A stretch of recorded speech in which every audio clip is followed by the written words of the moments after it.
మగోనేకలు అలాగే మిగతా విద్యార్థులు అందరూ కూడా కూర్చోవలసిందిగా కోరుతున్నాను. Thank you sir, thank you.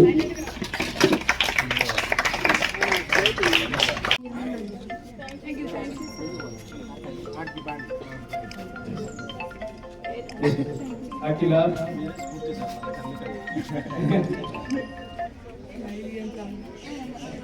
Anitha, Manisha,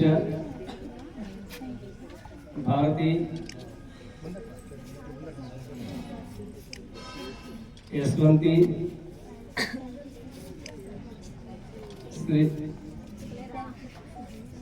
Prasanna, Shravani.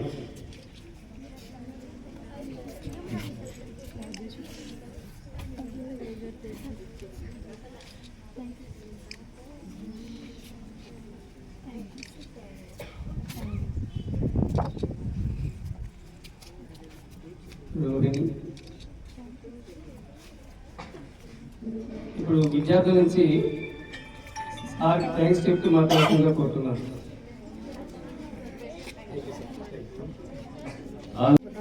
Thank you sir, thank you. ఈరోజు మా పాఠశాలకు ఇచ్చేసి మా విద్యార్థులకి MAO2 ఓపెన్ రీసెర్చ్ అందించు. నెక్స్ట్ ప్రసన్న, నెక్స్ట్ ప్రియాంక, అలాగే విజయలక్ష్మి. చదువుల గురించి మీ క్లాస్లోనే కాకుండా మళ్ళీ ఇక్కడ కూడా అధ్యాపక బృందం చెప్పేసి మీరేం చదువుకోవాలా, మీకు ఎందుకు షార్ట్ లిస్ట్ చేసిస్తున్నారు. ఎగ్జామ్లో ఇందాక మీ ప్రిన్సిపల్ గారు చెప్తూ క్రెడెన్షియల్ చెప్పుకున్నారు. 500 పైన హైయెస్ట్ 514 మందికి 500 పైన మార్కులు వచ్చినాయి. మొత్తం అంతా ఫస్ట్ క్లాస్ ఉంది. That way we congratulate and we appreciate the faculty.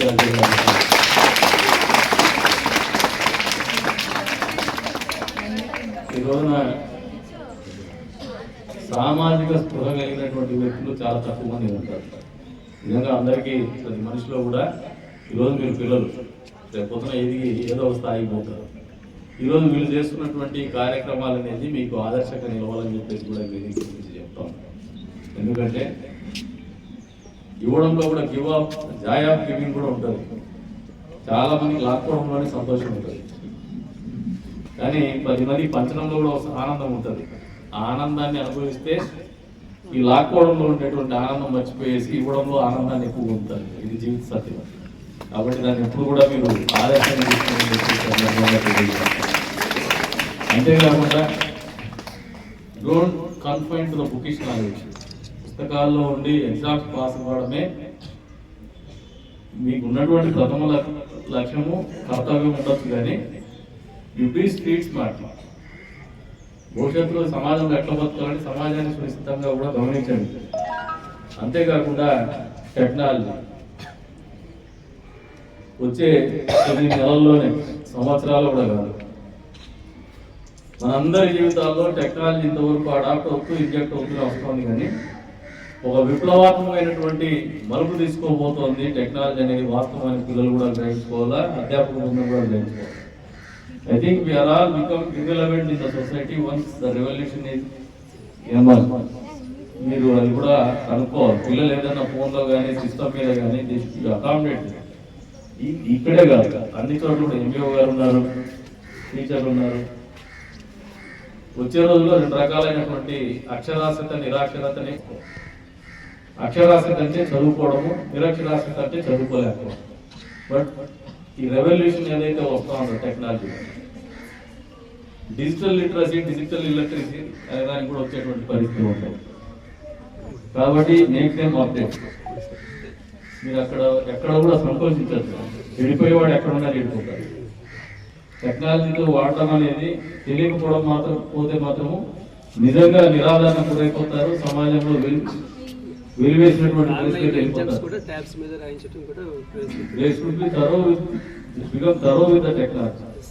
ఎప్పటికప్పుడు ఉన్నటువంటి పిల్లలు కడుపులో ఉన్నప్పుడే టీవీలు చూడటము, లేదంటే కంప్యూటర్ చూడటంతో వాళ్ళు బయటకు వచ్చేసరికి 2-3 ఇయర్స్కే స్మార్ట్ ఫోన్ ఆపరేట్ చేస్తున్నారు. You make them precise with their technology. కావాల్సింది ఉన్న ఫ్యాకల్టీని పెట్టుకోలేదు. ఎవరైనా కానీ ఈ సాఫ్ట్వేర్లో స్కాలర్స్ ఉంటే వాళ్ళకు అప్పుడప్పుడు నెలకోసారు, 2 నెలలకోసారి, వారానికి ఒకసారి make them to understand what is going on with the technology. Otherwise మీ పిల్లలు మీరు చదువు చెప్పిన వాళ్ళు అవుతారు, కానీ జీవితంలో అయితే మాత్రం వాళ్ళు ఎదగాల్సినటువంటి పరిస్థితుల్లో మీరు ఎదిగించడానికి మీరు దోహదపడనటువంటి వాళ్ళు అవుతారని చెప్పేసి సందర్భంగా తెలియజేస్తాను. దీన్ని అన్నగా భావించద్దండి. నాకున్నటువంటి పరిమితమైన జ్ఞానంతో మీకు చెప్తాను. They should not lose their life, they should not lose their career. మనకున్నటువంటి అనాలోచితమైనటువంటి నిర్ణయాలతో వాళ్ళ జీవితాలు బలి కావద్దని ఆలోచనతో సమస్య చెప్తా ఉన్నాను. కొన్ని చోట్ల కూడా ఈ తప్పదలుచుకున్నా కూడా డిజిటల్ లిటరసీ అనేది చాలా ప్రాధాన్యత, చాలా ప్రాముఖ్యత సంతరించుకోబోతోంది ఈ రోజుల్లో. ఆర్టిఫిషియల్ ఇంటెలిజెన్స్ అనేది ఈ ప్రపంచాన్ని శాసించబోతోంది తొందరలోనే.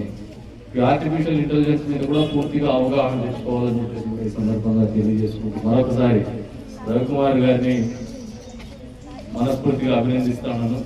ఎవరైనా ఈ రకమైనటువంటి ఆలోచన విధానంతో